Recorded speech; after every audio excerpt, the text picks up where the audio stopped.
What's happening, everyone? Nicky Hawkins here, West Ham Fan TV, back once again with another video. Thank you so much to our sponsor, Odds Checker, who's sponsoring this series of videos with just 7 days to go now to the Premier League season. They're a one-stop betting shop. Yeah, if you like a bet, if you're into that, download the Odds Checker app in the link in the description below. It's always been a place where you can compare the odds, but now you can bet through it. So it's like compare the market, Uber Eats, Delivery, all of them sort of comparison sites, but you can bet through it, so you ain't got to go to an external site. So do check it out. Yeah, download the app in the description down below. It links you to our tweet. It really helps us out, guys. But once again, thank you so much to Odds Checker for checking this video. Now, this video is going to be, we've just sat here and watched the Bournemouth game, the Betway Cup final, and we've lost it.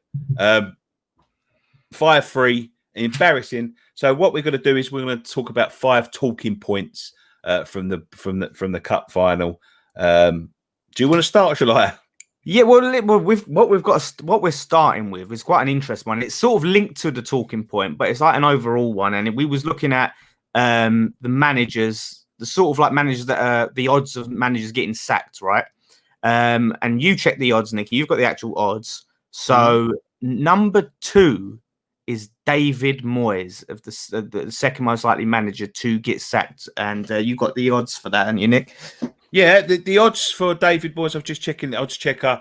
The odds for David Moyes to get sacked is the best price is 8-1. Now, when you think about what's going on at the club at the moment, yeah, everything that's going on, the undermining, the disaster that seems to be the club, I think that is a good price. I think that is a good price because he could walk tomorrow. Well, considering that, like you said, Roy Hodgson is number 1 favourite. I can really see that David Moyes taking. I can't see it. I can see David Moyes taking over that because I can see him scapegoating David Moyes when things really go bad, when things go wrong, and we come at the end of that bad fixture run, and we ain't got any points. They'll sack him and be like, "Look, we're sorting it out. We've made a solution. Bye, David Moyes." And that's not to say anything about how David Moyes is going to do. He's being dealt a bad hand. You can say that, and that's why I think, because of the owners, he's going to be the favourite to go. And I think, yeah, like you said, that is a good odds because that's going to definitely change. Yeah, get on that down. As I said, link in the description. Best odds. It goes across all the gambling sites. It gives you the best odds that you can, so you never miss out on the best odds by sort of sticking to one bookie. So, then the 5 points I've got here is the defence look awful.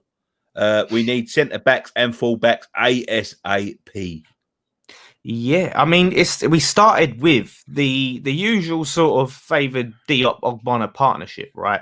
Whereas that has been the prime partnership, what we'd like to see. Diop had his shaky moments last season. Ogbonna, I think, had a great season. Was unlucky not to win Hammer of the Year, but he's still young, Diop, isn't he? He's still young. I feel like we need someone maybe a little bit more experienced in there, maybe, and then get rid of Balbuena, who didn't really look very good at all when he came on, and then have Diop and then this other one and rotate. And it may be Diop. The bid for Turovsky, and it's just been poo-pooed. He doesn't want to join, apparently. He don't want to join. He'd rather live in Burnley than join West Ham. Careful, Dan. I know. Yeah, one of our good friends does live in Burnley, and he's a boxing coach. He is. What points did you take, Dan? Did you get any written down? What, from the defence or just other points in general? Just other points in general. Yeah, Josh Cullen, I thought, came on the second half. I thought he looked very good. He got 2 assists in the game.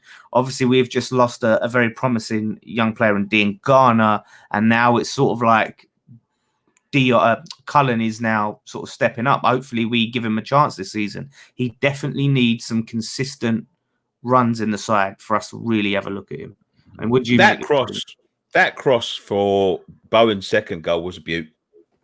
Yeah, absolute beaut.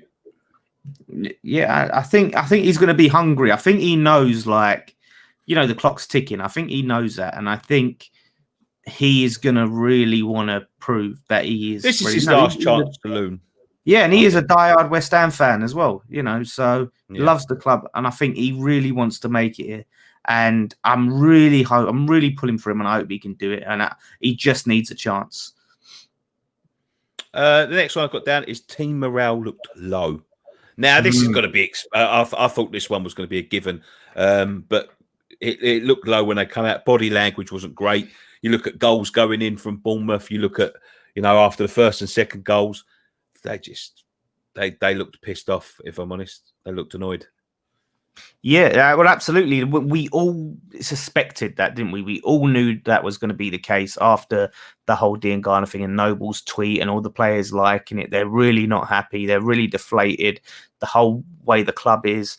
And I just think they just weren't up for it. They had all of this on their mind and they was just pissed off, really. So is that going to be something that carries on for the season? Is it something where, all right, they just need a day to get over it, or is this still going to be the mindset by the Newcastle game? That's the worry. Well, we've seen it before. We've seen it with the in the Tevez era.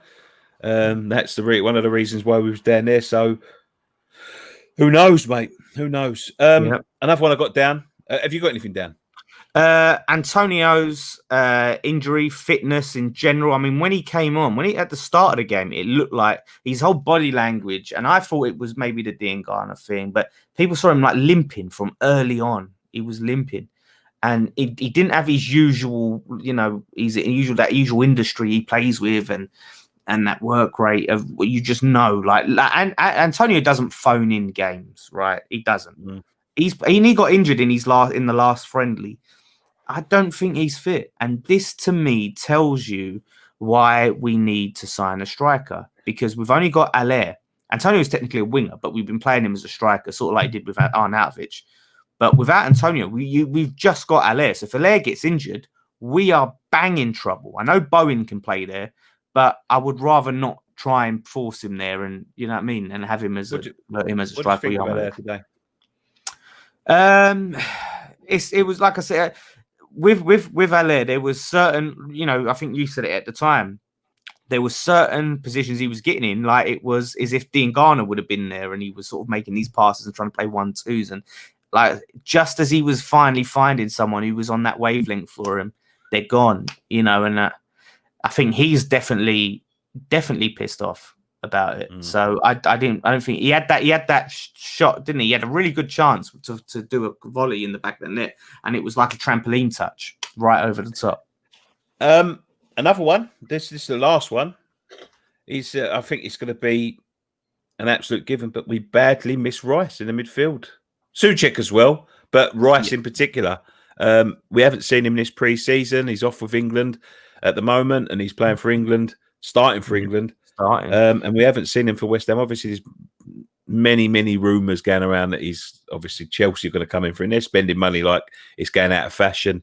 He's getting some negative comments. I just checked before the thing on social media about his performance, and you just think like this is what every time he plays for England, like people that watch England just have no clue. Like the guy hasn't played any football since the end of the season, right? Any football. No. He's been injured.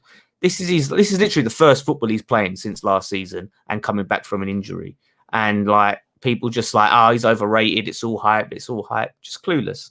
But we know, and we need him to stay this season. Like you said, I mean, look, without Souček and Rice, we are not going to be getting it hardly any points next season. Those two mean everything to us. And we need Rice's leadership. We need that. Massively important. It seems such a stupid thing to say about such a young lad, but I know he looks like the piece in the puzzle that we need to stabilise it. Because I'll tell you what, mate, from what I see today, we are going into this season, and I'm not that confident, to be honest. And we've got a tough start. Yeah, exactly. I mean, it is a positive that Rice is playing. I wasn't sure whether he would be fit for the start of the season. We know we're not going to have Souček for the Newcastle game because of the quarantine that he has to do from the coronavirus. So we're going to be without Souček. So we desperately need Declan Rice for that Newcastle game. He is going to be crucial. So hopefully, this is an England friendly. Hopefully he gets his fitness up and he comes back and he gets stuck in training, and he's where we need him to be for the start of the season. Absolutely, mate. Absolutely. that's it. 5 points. Yeah. Let us know if we've missed any. If you've got any additional points that you want to raise in the comments, or just let us know what you thought about our points. And if you haven't already, do check the link in the description down below to download the Odds Checker app. Don't forget, you've got to be 18 years old to download the app, and please gamble responsibly. Absolutely. Once again, thank you to Odds Checker for sponsoring this video. They're bringing you again the countdown to the Premier League season, which is just 1 week away now. So as Dan said, have a look at that link in the description down below. But once again, thank you very much for joining us on this edition of West Ham Fan TV's countdown to the Premier League season. I've been Nick Hawkins. That's been Dan Lawless. One thing left to say, Dan. Come on, you irons. Come on, you irons.